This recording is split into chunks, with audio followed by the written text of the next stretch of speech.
Hi, my name is Jim Smith. I'm an assistant chaplain at the Harris County Jail in Houston, Texas. This recording is one of the lessons that I teach down at the jail called Foundations for Christian Doctrine.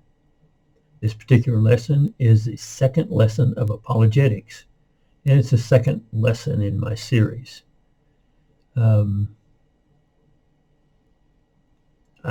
I might mention, well, first of all, without going into a lot of detail about who I am, I refer you to the introduction video that I've already recorded. I might mention last lesson I showed you a couple of books that I've gotten some information from, and this is a third book that I'll show you that I've also got information from. This is The Case for a Creator by Lee Strobel. Lee has written quite a number of books: Case for Christ, and Case for Grace, and Case for Miracles, and several others. But this has a wealth of information about proof that there's a creator designer of the universe. So let me do a quick review of what we talked about last time. Last time we introduced the concept of worldview, and we talked about 4 different worldviews, kind of big basic ones. We're going to use that again in this lesson, but I'll just mention it at this time.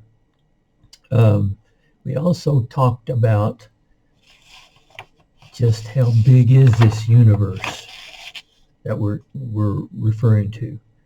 And I think at one point I said the universe is they estimate it to be 90 billion light years across. That is huge, mind-boggling. Whoever created or designed it has to be someone very powerful.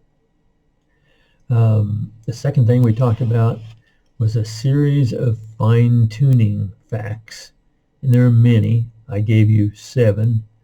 We talked a little bit about the gravity constant. We talked about the size of the neutron being exactly a certain size that it had to be. We talked about the atmosphere and how it just seems to have suddenly come out just right for us, and so forth.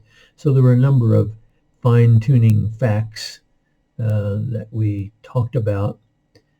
So I just kind of laid those out and said, hey, very interesting that everything would fit together, be so exact.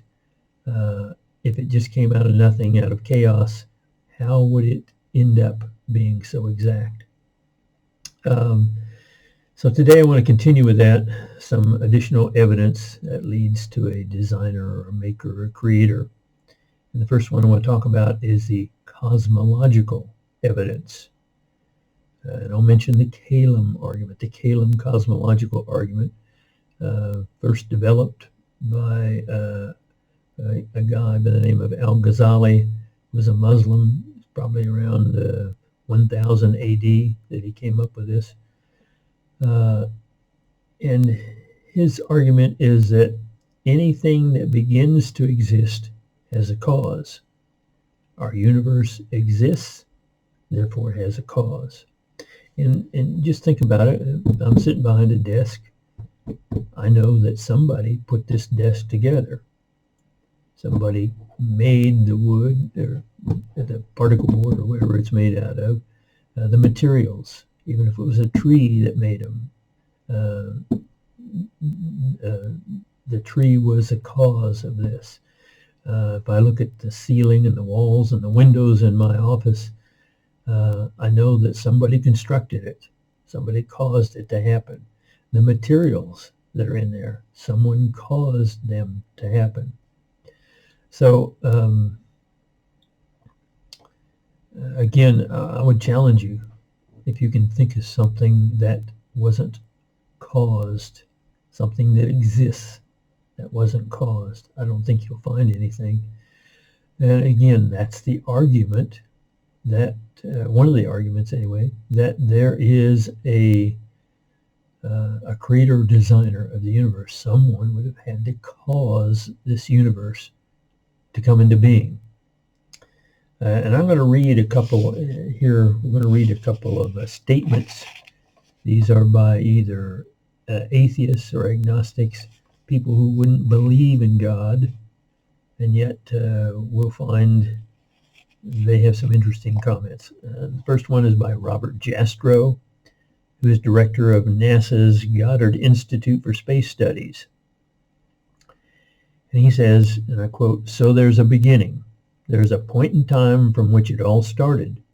And that's a remarkable thing. It has a very strong theological flavor to it. And that intrigued me because I'm an agnostic. If there was a beginning, a moment of creation of the universe, then there was a creator. And a creator is not compatible with agnosticism." So Robert Jastrow is having a little trouble with what the facts say, lining that up with his worldview, which it doesn't include a creator or designer. And then another guy that you would be very familiar with, a guy by the name of Charles Darwin, who developed the hypothesis of evolution. And he says, "The improbability of conceiving that this grand and wondrous universe with our conscious selves arose through chance seems to me the chief argument for the existence of God." So he says, he can't believe that we just come into being by chance, by chaos, out of nothing. He says that's the best argument I know, that there is a God. And then a second argument that we might use is a teleological argument. A teleological argument means there must be a designer. Intelligent design, I think, is kind of where we end up. And again, some of the facts I gave you about fine-tuning go along with that. One of the more famous teleological arguments is William Paley's watch. And the story goes that Paley lived, a few hundred years ago in Scotland, I believe.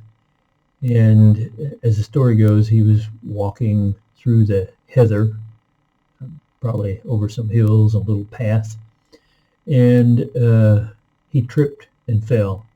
And he looks down, he had tripped over a rock.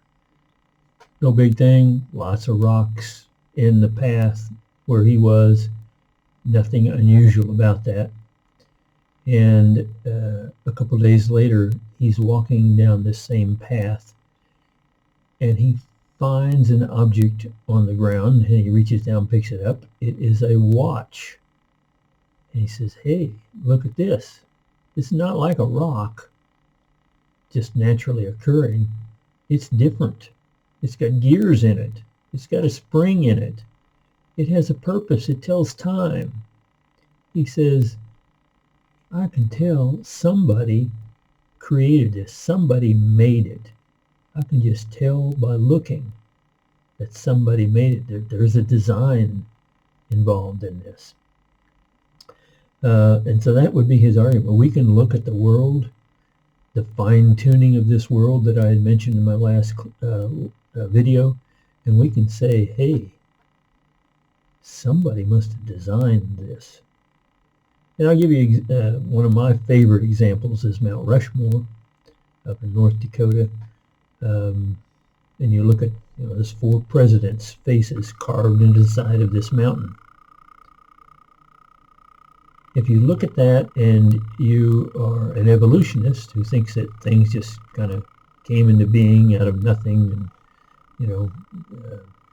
there's no cause for it, you would say, hey, isn't that interesting how the wind and the rain carved those 4 presidents' faces into the side of a mountain? Now, you and I will look at it and we say, no, it wasn't wind and rain that did that. Somebody knew what they were doing. Somebody designed that. Somebody did it and made it look like that. It's pretty clear. You can just look at it and tell there's intelligent design here. So again, that would be the teleological argument. Let me read again a couple of famous people. and some of their statements. And the first one I'm going to read is a guy by the name of Stephen Hawking. Most of you have heard of him, a famous astrophysicist. He's an evolutionist. He's an atheist. And this is what he says, quote, "The universe and the laws of physics seem to have been specifically designed for us.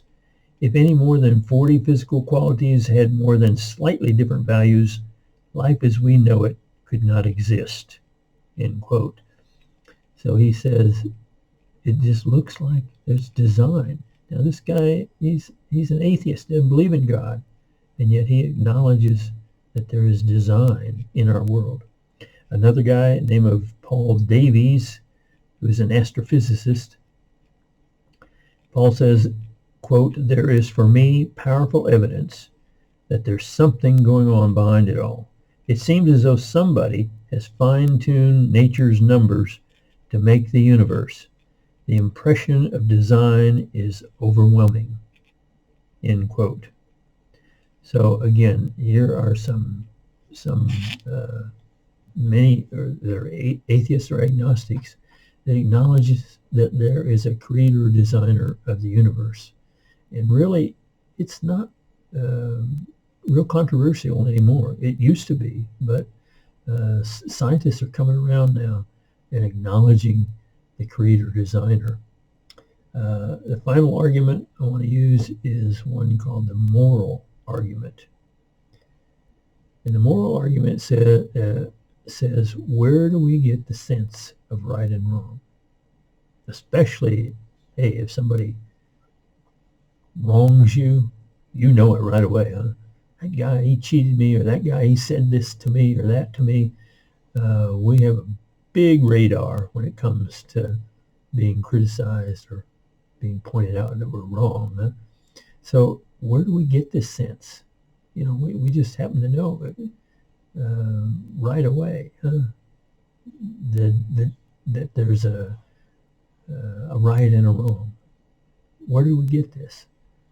Well, we probably learned it from mom and dad, but where did mom and dad get it on back? You know, somehow people, you know, animals don't have a sense of right and wrong. They just have instincts to keep alive or something. But they don't say, well, I'll let that wolf have a little bit of his portion because, you know, it's the right thing to do or something like that. They don't see it that way.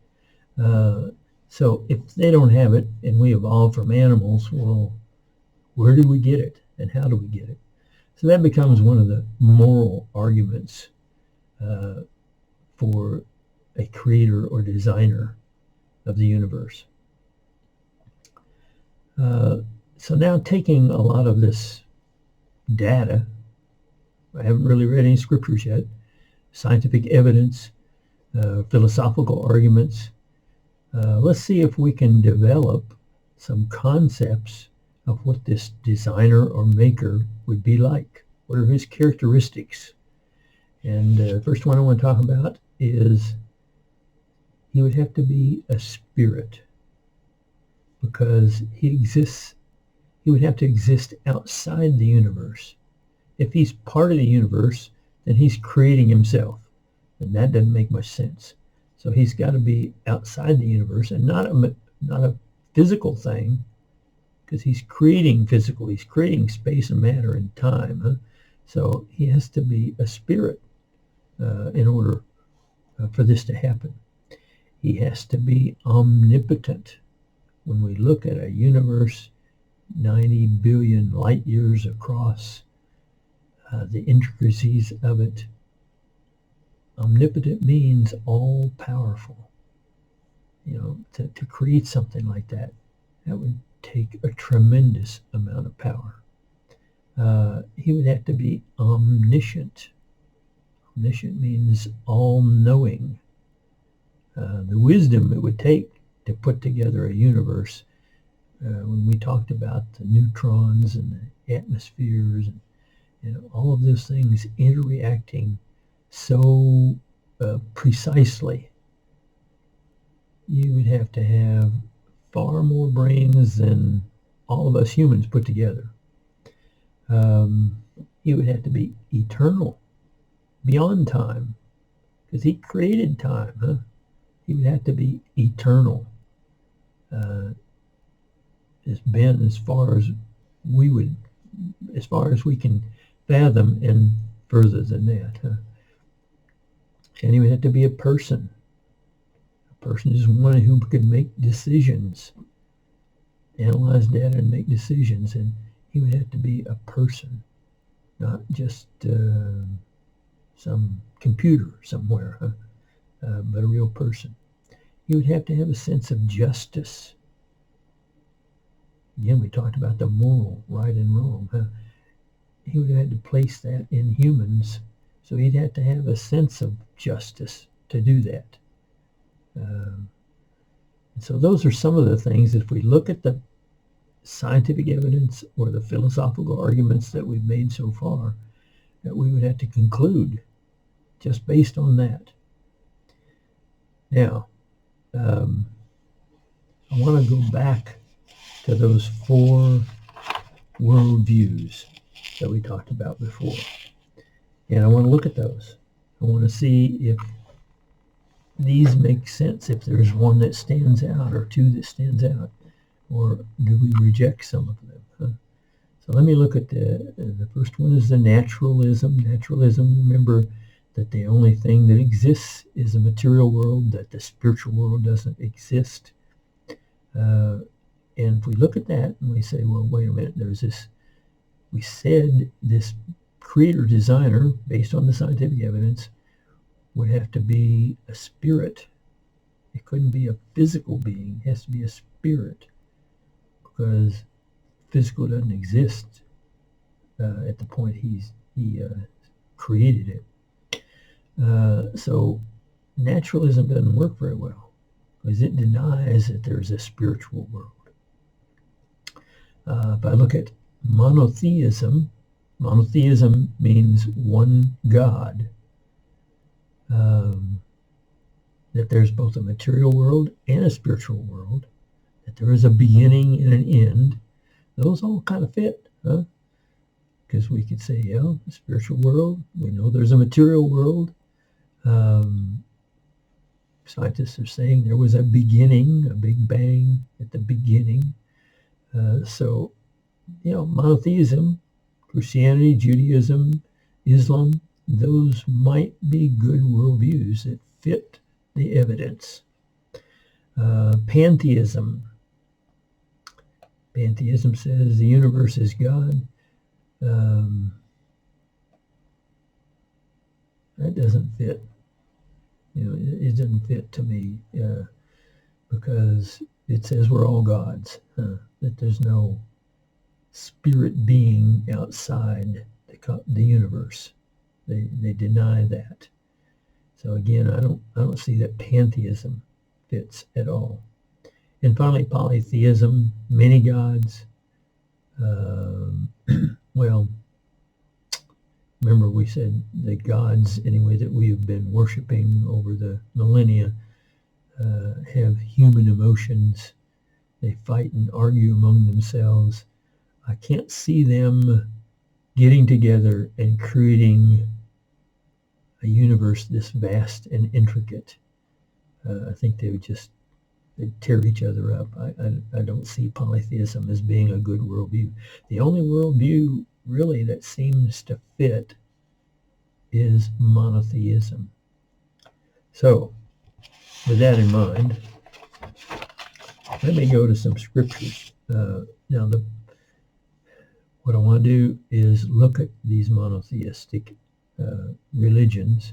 I want to look at Christianity first. I'm going to give you lots of evidence for Christianity. Hopefully, it'll be so overwhelming evidence you'll say, I don't really want to look at the others, because I see the truth of that one, first of all. And I don't have the expertise to look at the others very well either. But I want to read some scriptures. I have my Bible on my phone, so bear with me. I'm going to I'm going to read them off of my phone. The first one I want to read is John 5:26. John 5:26. John 5:26. It says, "For just as the Father has life in himself, even so he gave to the Son also to have life in himself." Life in himself means nobody created him. They've just always had life, and it's been from them. So that talks about being self-existent. This Christian God is self-existent. And we said, hey, looking at the scientific evidence and the philosophical arguments, it seems like he's a spirit outside the physical world. And this is what that scripture's talking about. If I look at Jeremiah 32:17, sorry, I'm going to go through these pretty fast. Jeremiah 32:17. You're welcome to look them up and study them much more thoroughly than what I'm presenting them to you here. 17 says, "Ah, Lord God, behold, you have made the heavens and the earth by your great power and by your outstretched arm. Nothing is too difficult for you." First, it's showing that it's saying that God did create the universe, but it says nothing is too difficult for you. That would be a Christian belief, that nothing is too difficult for God. That kind of says omnipotent, all-powerful. He can do anything. And that lines up with one of the characteristics that we said from the scientific evidence, that this Christian God is omnipotent, just like the scientific evidence said. And I'll read Matthew 19:26 also, says about the same thing. Matthew 19:26. And looking at them, Jesus said to them, "With people this is impossible, but with God all things are possible." So again, kind of confirming first from the Old Testament, then the New Testament, that everything is possible for God. Let me read 1 John 3:20. 1 John 3:20. 1 John 3:20 says, "And whatever our heart condemns us, for God is greater than our heart and knows all things." God knows all things. That sounds like omniscience, all-knowing, which is one of the characteristics we gave for this creator-designer, looking at the scientific evidence. I'll read Psalm 147:5 also, which says about the same thing. Psalm 147:5.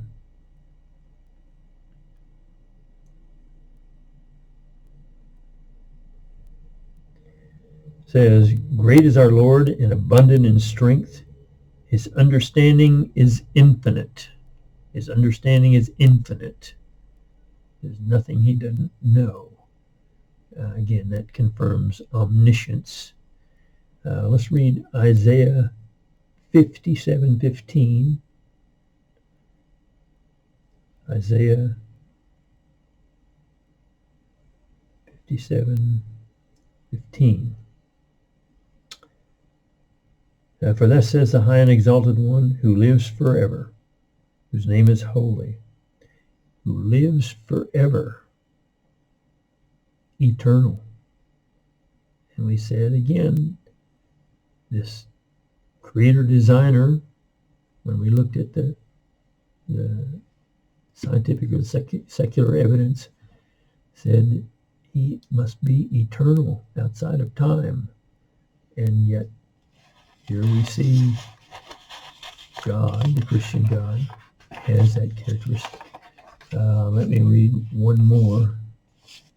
Leviticus 19:2. Leviticus 19, verse 2.